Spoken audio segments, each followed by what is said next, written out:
حضرت منصور حلاج کی قسط نمبر 39 آپ تک پہنچی۔ آج قسط نمبر 40 کا ذکر کرتے ہیں۔ الغرض قاضی ابو عمر اور دوسرے علماء نے قتل کے فتوے پر دستخط کر دیے اور حضرت منصور حلاج کو اسی کمرہ میں بھیج دیا گیا جہاں وہ پہلے قید تھے۔ اسی دوران ایک اور عجیب واقعہ پیش آیا جس نے عباسی خلیفہ مقتدر باللہ اور قصر خلافت کے تمام مکینوں کو حیرت میں ڈال دیا۔ مقتدر باللہ کے بیٹے ابو العباس کے پاس ایک خوبصورت اور نایاب طوطا تھا۔ ابو العباس سے پرندے سے بہت زیادہ محبت کرتا تھا۔ اتفاق سے ایک دن وہ طوطا مر گیا۔ شہزادہ ابو العباس رونے لگا۔ خدمتگاروں نے کہا کہ اب رونے سے کوئی فائدہ نہیں، اس مردہ طوطے کو محل سے باہر پھینکوا دو۔ مگر ابو العباس طوطے کو اپنے آپ سے جدا کرنے پر راضی نہیں ہوا۔ خدام نے خلیفہ مقتدر باللہ کو اس واقعے کی خبر دی۔ خلیفہ بیٹے کے پاس آیا اور سمجھانے لگا، فرزند تم اداس نہ ہو، میں تمہارے لیے اس سے بھی زیادہ خوبصورت طوطے منگوا دوں گا۔ شہزادہ ابو العباس کی عمر بمشکل 3-4 سال ہوگی۔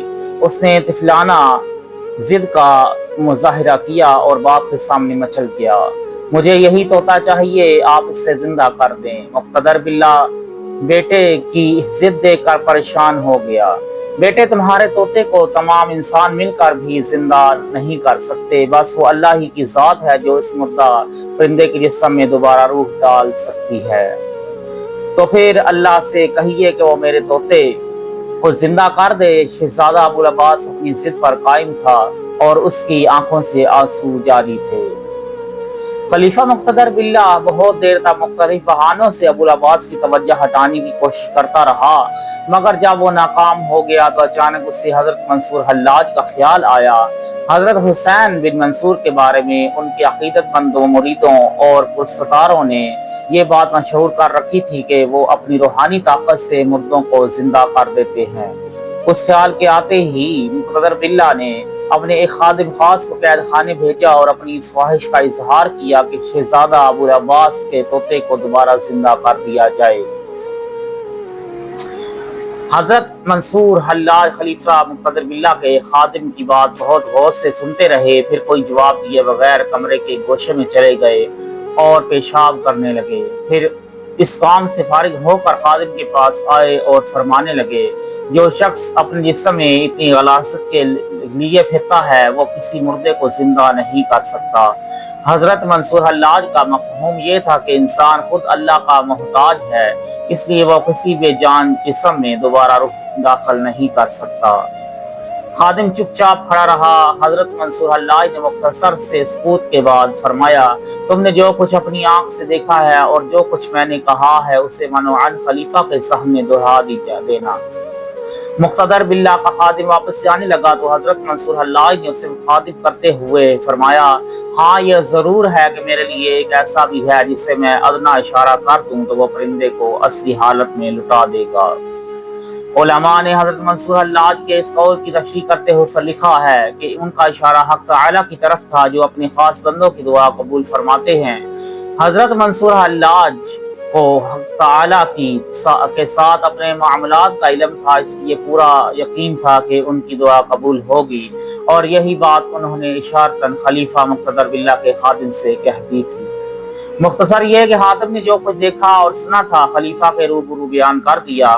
مقتدر باللہ نے پورا قصہ بہت غور سے سنا اور پھر اپنے خادم سے کہا، اس مردہ طوطے کو حلاج کے پاس لے جاؤ اور ان سے کہنا کہ مقصد تو پرندے کا زندہ ہونا ہے، وہ جس سے چاہیں اشارہ کر دیں۔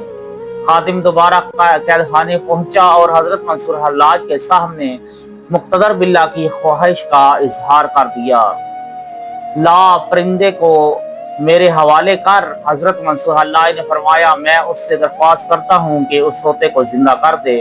خلیفہ مقتدر باللہ کے خادم نے مردہ طوطا حضرت منصور حلاج کے سپرد کر دیا۔ حضرت حسین بن منصور نے ایک نظر بے جان پرندے کو دیکھا، پھر اپنے گھٹنے پر ہاتھ رکھ کر اسے آستین میں چھپا لیا۔ خادم بہت حیرت سے یہ منظر دیکھ رہا تھا۔ حضرت منصور حلاج زیر لب کچھ پڑھتے رہے، پھر آستین اٹھائی تو مردہ طوطا زندہ ہو چکا تھا۔ خادم کا چہرہ متغیر تھا اور آنکھیں حیرت سے پھٹی ہوئی تھیں۔ پھر وہ اسی حالت میں زندہ طوطا لے کر خلیفہ مقتدر باللہ کے پاس پہنچا۔ تھوڑی ہی دیر میں پورا قصر حضرت منصور حلاج کی اس کرامت کے شور سے گونج اٹھا۔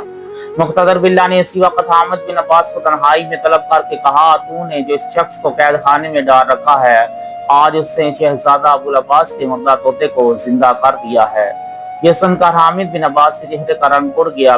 پہلے تو ابن کشوری اور شاہی بیگمات بھی حلاج کے زیر اثر تھیں، اب خلیفہ بھی حسین بن منصور کے روحانی کمالات کا قائل ہو گیا تھا۔ حامد بن عباس کو اپنی بچھائی ہوئی بساط الٹی نظر آئی تو وہ خوشامدانہ لہجے میں عرض کرنے لگا، امیر المؤمنین، اس شخص کو قتل کر دینا ہی مناسب ہے، ورنہ لوگ اس کی وجہ سے فتنے میں پڑ جائیں گے۔ حامد بن عباس لہجہ بدل کر بہت دیر تک مقتدر باللہ کو قائل کرنے کی کوشش کرتا رہا، مگر عباسی خلیفہ نے حضرت منصور حلاج کے قتل میں سکوت اور توقف سے کام لیا۔ حریث بن سعد قرطبی کی روایت ہے، اندازہ ہوتا ہے کہ طوطے کو زندہ کرنے کا واقعہ اس وقت پیش آیا جب حضرت منصور حلاج کا مقدمہ زیر سماعت تھا اور قاضی ابو عمر نے ان کے قتل کا فتویٰ صادر نہیں کیا تھا۔